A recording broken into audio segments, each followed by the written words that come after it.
So today I'm really pleased that I'm joined by colleagues from the Office of the Police Chief Scientific Advisor who are going to become a regular contributor to our Wednesday webinars as we move forward.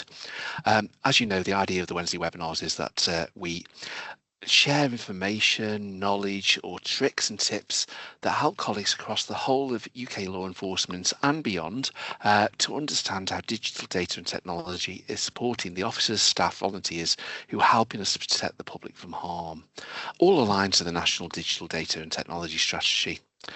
So an important part of the webinars is how we reach a wider audience, help colleagues understand what people can do on a local basis or national or regional basis, whilst understanding some practical tips. So today's webinar is going to have a few less practical tips for you than perhaps the one we did last week, but we're going to be leveraging some of the national support and capabilities that are critical to help driving law enforcement forward as we implement new technology and changes. So, Office of the Chief Scientific Advisor, and it's my great pleasure to introduce Ed McBryde-Wilding. We've just been talking about your long double-barreled name and the email address. Could you please come on screen, introduce yourself and your role, but perhaps probably best to help everybody by talking about what the role of the Chief Scientific Advisor is in policing, and take us through there, please. So I'll introduce myself. So Ed McBryde-Wilding. So I'm work within the Office of the Police Chief Scientific Advisor. I'm there as a research and innovation network manager. And what we're going to talk today is about the network that is available throughout UK policing, what that network looks like, and then how we support that science and innovation and some of the opportunities going forward. And then hopefully we can sort of, as we develop through the series of some of the presentations, some of the more practical stuff around what we are working with and some of those innovations that are coming online. In terms of the Office of the Police Chief Scientific Advisor, take it back, it's Professor Paul Taylor, and we have three enduring challenges, which are around developing that science and technology system for policing, bringing a coherent landscape and accelerating progress. And it really is around bringing that together. So we do that by bringing in things like funding for changes required for the reform in the way that S&T is done in policing.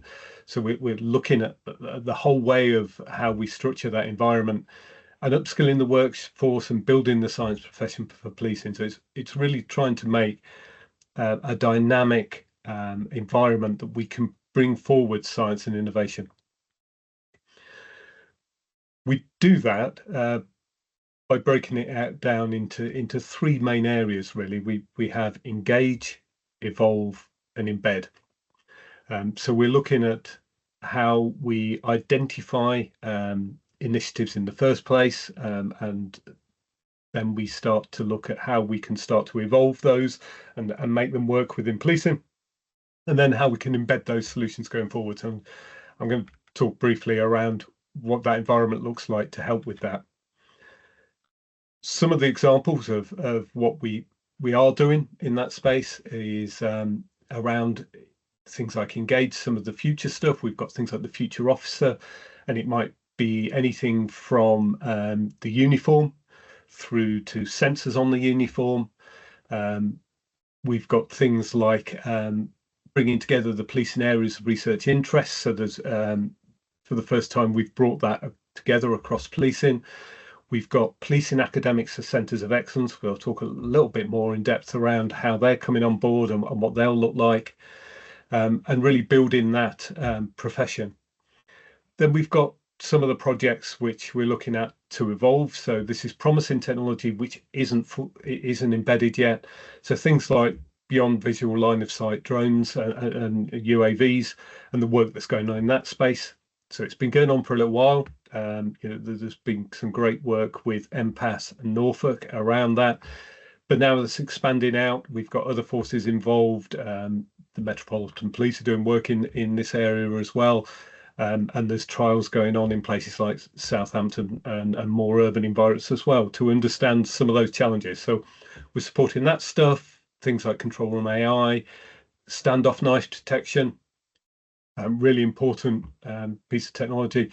So this is the sort of stuff we're involved in, and then moving towards embedding, and that's working with our partners in this environment as well. And we'll talk about that briefly, but things like rapid video response and sort of the live officer initiated and retrospective facial recognition and supporting the wider delivery of that across a number of different forces. So a lot of work going on in this environment. The structure. And Oh, Ed, sorry. when we spoke, we talked about the regional network and that. Could you explain how that fits into this?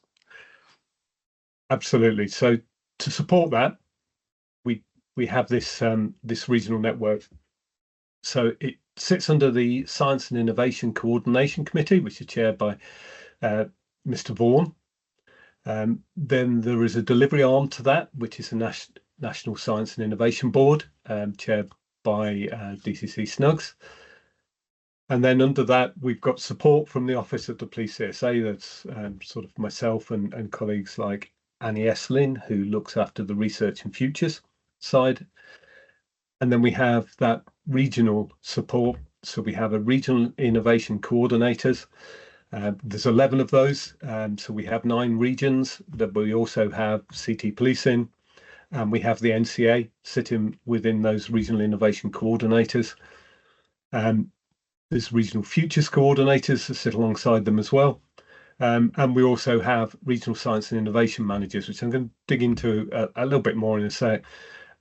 And then within each of the forces, we've got force innovation leads. So we've got individuals within each of the forces that are identifying that innovation and science that's going on. We've got a network then to share that from local to regional to national. Obviously, when it talks about the force innovation leads, we've got 45 of them, because we also sit within BTP and Civil Nuclear Constabulary as well. But that regional science and innovation managers, this is a new role that's coming on board. We'll have 9 of them across the country. There's currently 4 in place, and there's other in transit. They're going to be that real core point of contact for people within force to link into the regional and national work and understand what's going on, understand what opportunities are there to support. So supporting that local project teams, also identifying what that best practice looks like, bringing together that national work, and hopefully to help embed some of the good work by doing things like assisting with building blueprints and that embedding of it. So what that looks like in terms of a national structure is in terms of this. We've got the Science and Innovation Committee. They're obviously driven by things like some of the government priorities as well. The National Science and Innovation Board that they feed into. And then we've got this sort of environment which we're working closely to try and bring together. So this is an innovation pipeline, and that actually we make it easier for forces and regions to be able to tap into this and just have one point of contact into it. But there's a number of elements to it. So starting at the engage stage, one of the things we've done from the team is pull together a problem book. So that problem book was done working with all of the committees, and the portfolios underneath those is understanding what the key problems they were facing from a policing point of view. And that's been brought together within this problem book. From within that as well, it's been refined to looking at what the top 10 problems currently have been identified in terms of those problems within the problems book. There's 196 in total. They're grouped together into 69 problem statements, and the ones on the right hand side here show those top 10 problem statements once we've sort of run them through a sort of risk matrix in terms of it.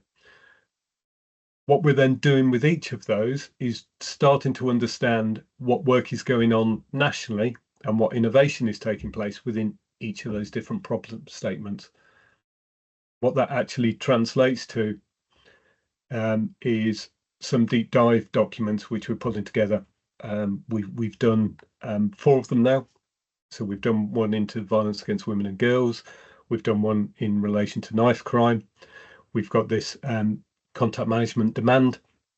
And we've just done one in relation to body-worn video, which all sit within those top 10 problems. And what this does is reach out to understand what forces are doing in each of those areas and brings together all of those different innovations. Working with the portfolio leads, then what we do is bring out what we think are potentially the most promising areas of development. So for instance, with this contact management deep dive, the sort of 3 things that were brought out as potentially having the broadest impact for policing was the AI Thrive Assistant that Humberside are working on, the AI call handling bot that West Midlands are working with, and enhanced video response, which shows Dorset, but a number of different forces are working on.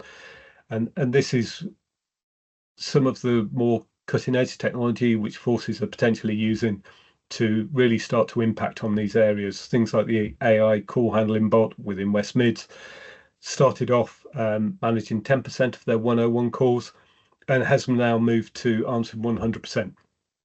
And they're in an evaluation stage, talking to other forces about it. Even Somerset are looking at it. So it's really trying to identify where there's real promising technology that might start to make an impact on some of these areas. And then another example here of body-worn video and the amount of different areas that this potentially sort of impacts on.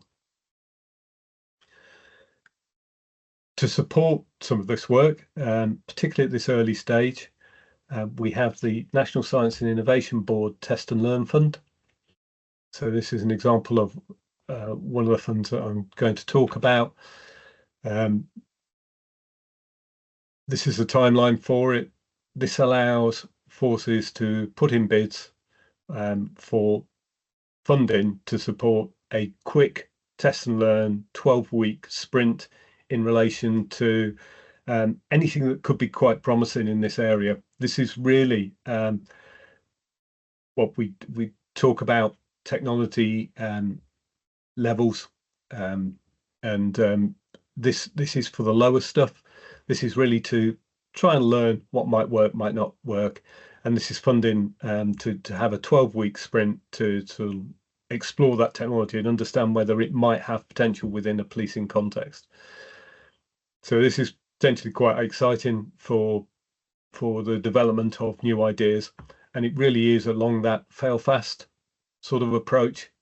Just understand it, see whether it's going to work in the environment or not, and relatively low TRL levels, technology readiness level. And that's one of the things we've not been great at policing is recognising it's okay to fail sometimes on things Yes. like this, to learn from it and to value it. You know, we've got an awful lot of great ideas in here, and we can't. Not every idea will succeed. So sometimes it is a matter of understanding why it doesn't, and then learn from that and not repeat it, isn't it? Absolutely, that's exactly why it was set up, to give the opportunity for people to explore ideas and accept that they might not work, or understand what the opportunities are if they do start to work.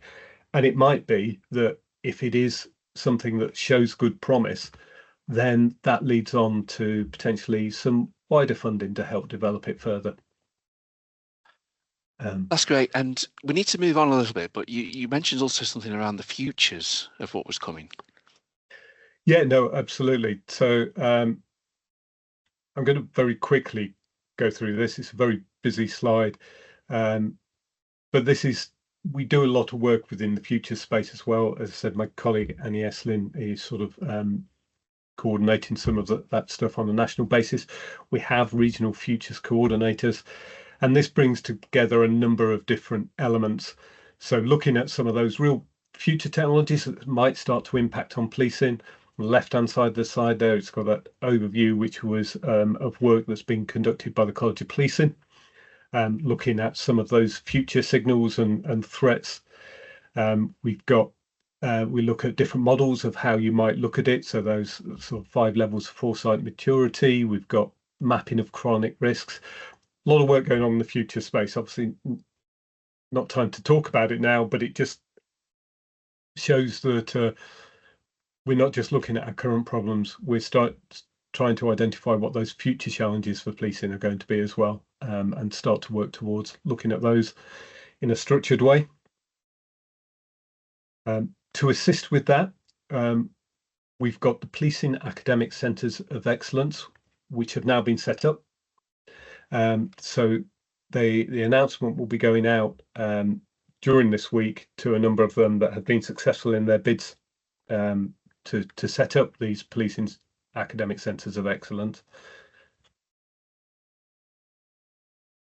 This is likely to be what they are. So they are going to be a group of specialist academics from potentially a number of different institutions that can help set up a structured response to some of the policing problems and help our research and innovation network to develop understanding in these different areas.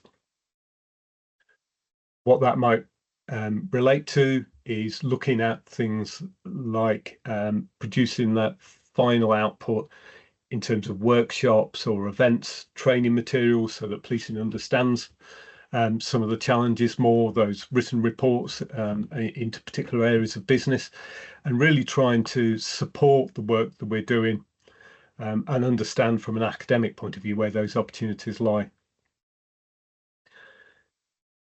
In terms of that co-development, it is about working really closely across policing and academia together, but these are funded points of contact into academia now, which give us this broader opportunity to engage across a wider thing. It's recognizing the good practice that's gone on with a number of forces already and some of the really good relationships that are going on, and trying to build on those so that we have that formal structure for our engagement with academia on a national basis as well. Just a reminder to everybody, pop your questions in. If you've got any questions for Ed, we'll come to them in a couple of minutes because there's only a handful more slides to cover. I'm conscious I'm skipping through stuff quite quickly. So when we start talking about moving to that evolve stage, we have things like the Star Fund, which it comes available each year. We've just had the successful announcements for the ones that are going to be running over the next year now. But to help with funding where people have got projects or ideas that they want to take forwards, the Science, Technology and Policing website has got a couple of things that have been built up. One around funding opportunities. That's quite an extensive list of different stuff that comes from a number of different sources. And then the funding snapshots one just highlights 7 of those, the most frequently accessed from a policing point of view, and just discusses really about what that looks like, what applications look like, how you might apply for it, what sort of the requirements are, and things like that. So this is really trying to make sure that we can maximise the opportunities to fund the work that we want to do going forward. Once we've done that early test and learn, develop, engage, understand what we can do, we've gone through that evolve stage by working on some of those things. It's then starting to get to the stage where we need to understand what we're doing. So it's really around that evaluation and potentially blueprinting going forwards. And part of that practice is looking at things like the innovation list and practice bank. Now, we are in discussions from the OPCSA's team with the College of Policing and PDS as well, around how we can better align all of this environment. So you've only got one repository, one point of entry, and bringing it together. But what we are encouraging everybody to do is share the work that they are doing in relation to innovation within each of their forces into things like the practice bank, because that gives us a repository that everybody can draw on and understand who's working in what different areas with what sort of work. And as you can see there, we've got 244 showing within the practice bank there. So a lot of really good innovation that's going on and work going forward. And Ed, that's a really important point, isn't it? We all want to leverage each other's success and to learn from each other's failures, but if it's not shared, whether it's the practice bank, the knowledge hub, the PDS team, the office, the chief scientific advisor team, we're doing a lot more effort into collaborating across at a national level to make sure we're sharing knowledge. But if forces don't share their learning, including what doesn't work, I think we're doomed to succeed to repeat the same again, aren't we, in many ways? Absolutely, absolutely. And there is so much good work and innovation going on across the country, that we don't need to keep reinventing the wheel. There's so much learning we can do from each other. And what happens with things like the stuff that goes into the practice bank and the innovation list is then it goes into the next step, which is starting to evaluate that in terms of what could have a broader impact across the country. So looking at things, taking stuff out of the practice bank into the What Works board, where they'll start to review some of those real promising technologies, things like EVR, that sort of broader solutions that could have an impact wider across policing and would support delivery across a number of different forces rather than just the force that initiated it, is where the College of Policing, What Works, comes in. And then the Centre for Police Productivity, which is a relatively new team, which is to help support that embedding of some of those great projects on a broader basis across policing. And then obviously we've also got PDS with their solutions catalog and some of their managed service delivery across those real game-changing developments in the sort of research and innovation environment. So this really is very much around trying to make an innovation pipeline where at the early stage we have the opportunities to learn what might work within that fail-fast environment.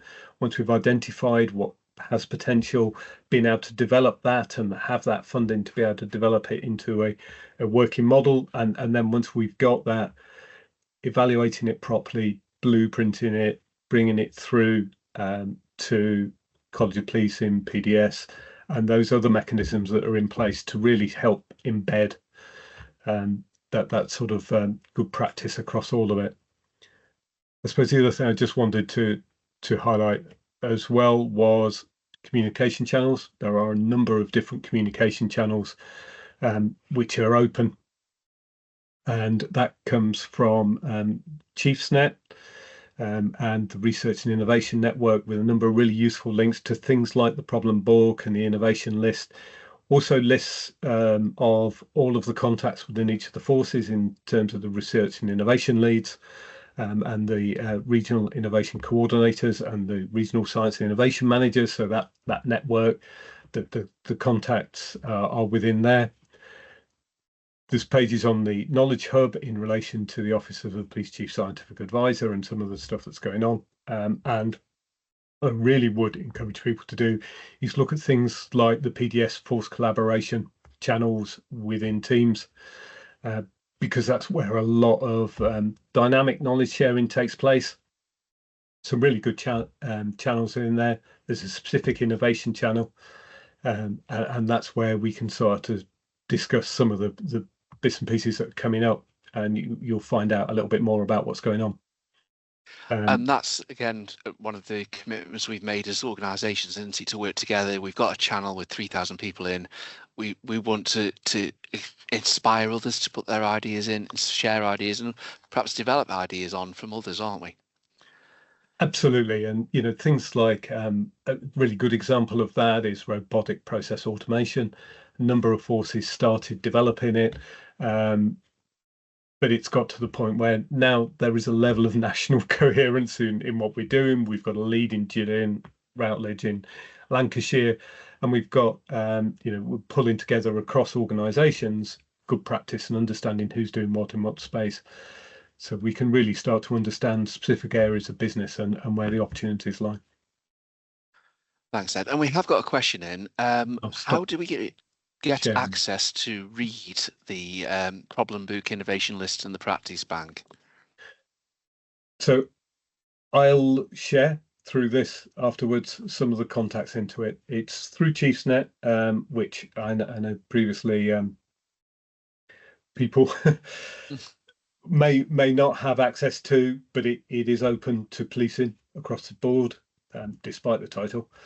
And so there are links into those through that. So I can share how you can get access to ChiefsNet and request access to do that. But also I'd encourage the PDS force collaboration channels as well.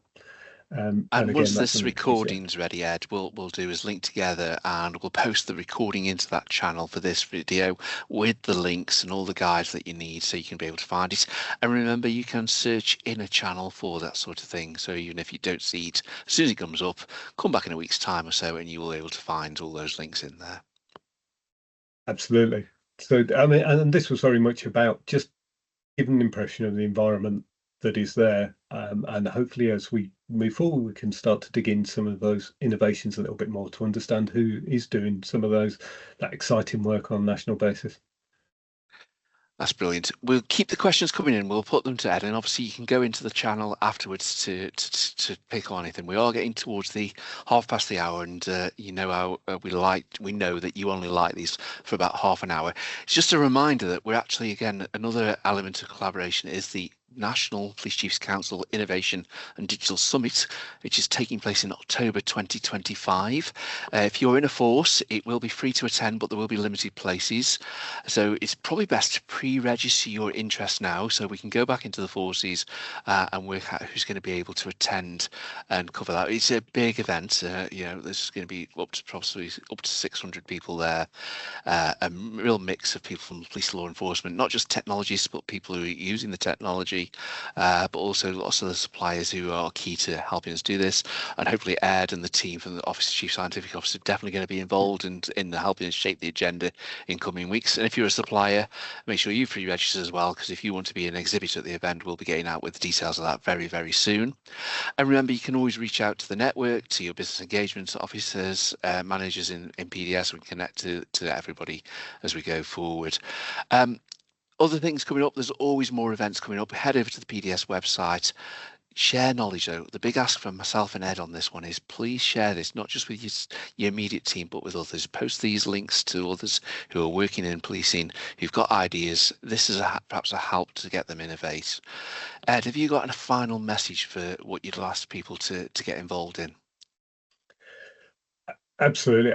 We are really trying to encourage that environment where everybody can contribute to innovation, science, and technology, develop ideas, share ideas, understand what's going on. And it's about engagement and contribution. And we would just encourage everybody really to get involved in this because this is the future of policing. And we've all got a contribution to make. And I think that's really important. Don't just consume from it, add to it. There's some fantastic ideas in there, and we need other forces to be helping to contribute to what's coming forward. So, Ed, thanks very much for joining us today. I look forward to getting more content, perhaps some more detail about some of the innovations, how they've worked, what we learned from them in the coming months as we continue to bring this sort of content to the audience. I can see a couple of new comments in there, but I think we've dealt with them. So thanks, and obviously Matt Wally's email address is in the chat as well, who looks after the innovation from our side as well. So we're all linked together, all talking together, and I think that's what we've tried to do with today's webinar. And thanks very much for joining us.